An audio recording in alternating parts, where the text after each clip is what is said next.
Of India ने 18% की growth दिखाई है नेट प्रॉफिट में और जो मुनाफा है वो 3,300 करोड़ के पार हो गया है। हमारे साथ बातचीत करने के लिए एग्जीक्यूटिव डायरेक्टर संजय रुद्र जी हैं।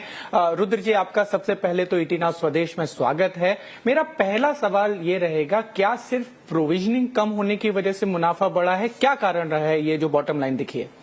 ईटी नाउ स्वदेश के दर्शकों को मेरा प्रणाम।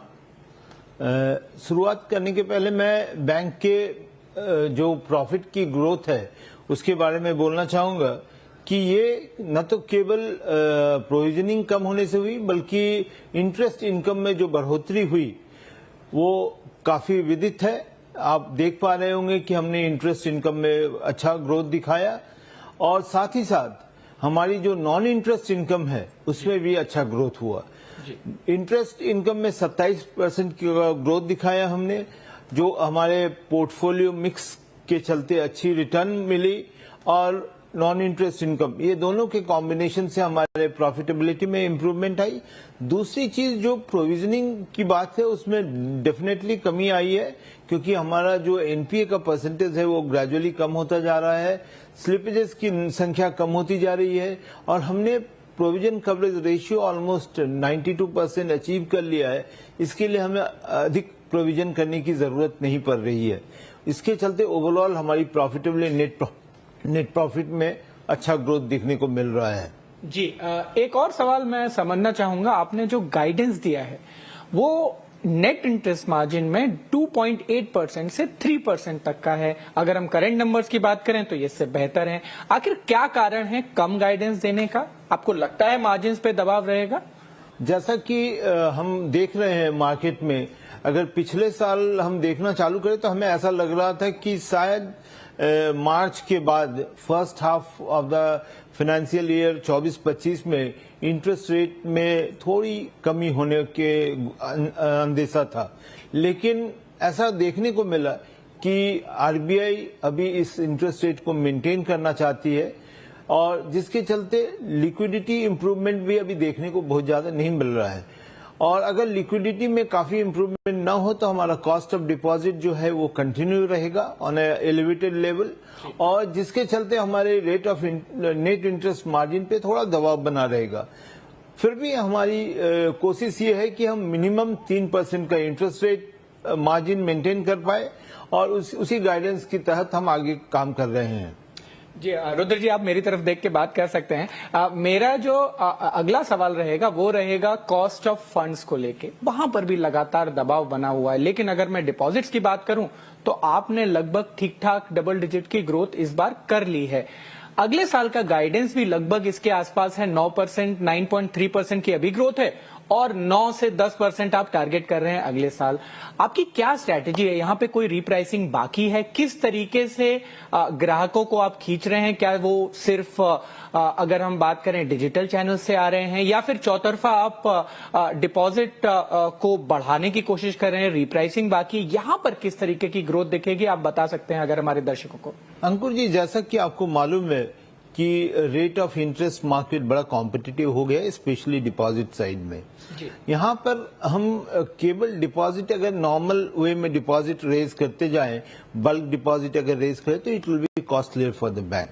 तो हमारी सोच ये है कि हम मिक्स डिपॉजिट रेज करें। बल्क डिपॉजिट या कभी डिपॉजिट रेज करने की नौबत आए जब हमारे पास उसके बराबर एसेट क्रिएट कर पाए तभी हम डिपॉजिट रेज करने के लिए सोच रहे हैं।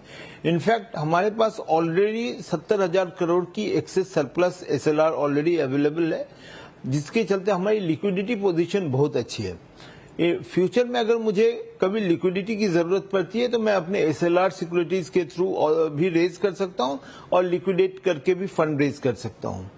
जहां तक डिपॉजिट रेज करने का सवाल है तो बैंक डिजिटल माध्यम से काफी एग्रेसिव है और इस साल जो प्रोजेक्ट हम लोगों ने पिछले साल स्टार्ट किए थे वो ऑलमोस्ट कंप्लीट हो चुके हैं और नए सोर्सिंग के मॉडल्स जो हैं वो एक डिजिटल चैनल बैंक को ऐसा लगता है कि अच्छा मॉडल है जिसके थ्रू अच्छे कस्टमर्स, हाई वैल्यू कस्टमर्स भी मोबिलाइज किए जा सकते हैं। तो डिजिटल चैनल डेफिनेटली फोकस्ड है और साथ ही साथ हमारे रिटेल जो कस्टमर्स है उसकी तरफ बैंक का फोकस ज्यादा है बनस्पत कि हम बड़े ग्राहकों की तरफ जाएं और हाई कॉस्ट डिपॉजिट रेज करें।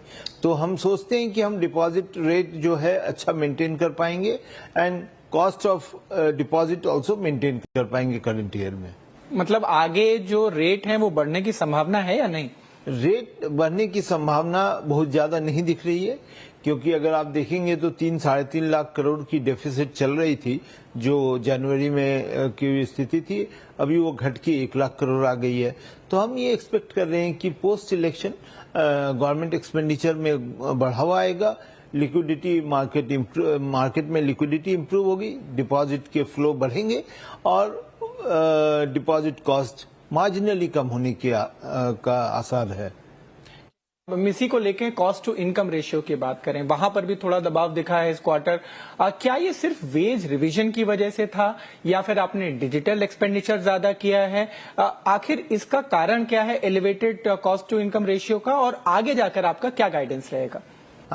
जो हम अगर बैंकिंग इंडस्ट्री में देखेंगे कॉस्ट टू इनकम रेशियो, तो हमारे बैंक का cost to income ratio one of the best है। लेकिन पिछले क्वार्टर में हम लोगों ने wage revision, specially pension liability, gratuity and PL encashment, इसके चलते हमें ज्यादा प्रोविजन करने की जरूरत पड़ी और हमें ये वन ऑफ आइटम है, ये हर बार इस प्रोविजन की जरूरत नहीं पड़ती है।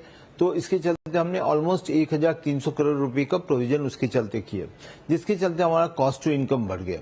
अदरवाइज जो एक्सपेंडिचर हम डिजिटल एरिया में करते आ रहे हैं, पिछले 2 साल से हमने कई सारे प्रोजेक्ट ऑन बोर्ड किए हैं जो डिजिटल से रिलेटेड है। उस प्रोजेक्ट्स में वो जैसे प्रोजेक्ट के प्रोग्रेस के हिसाब से पेमेंट होता जा रहा है, कॉस्ट इनकर कर रहे हैं, तो एक्स्ट्राऑर्डिनरी एक्सपेंडिचर की आवश्यकता नहीं है डिजिटल एरिया में। लेकिन improvement in cost to income ratio definitely हम एक्सपेक्ट करते हैं कि आने वाले दिनों में मिलेगा।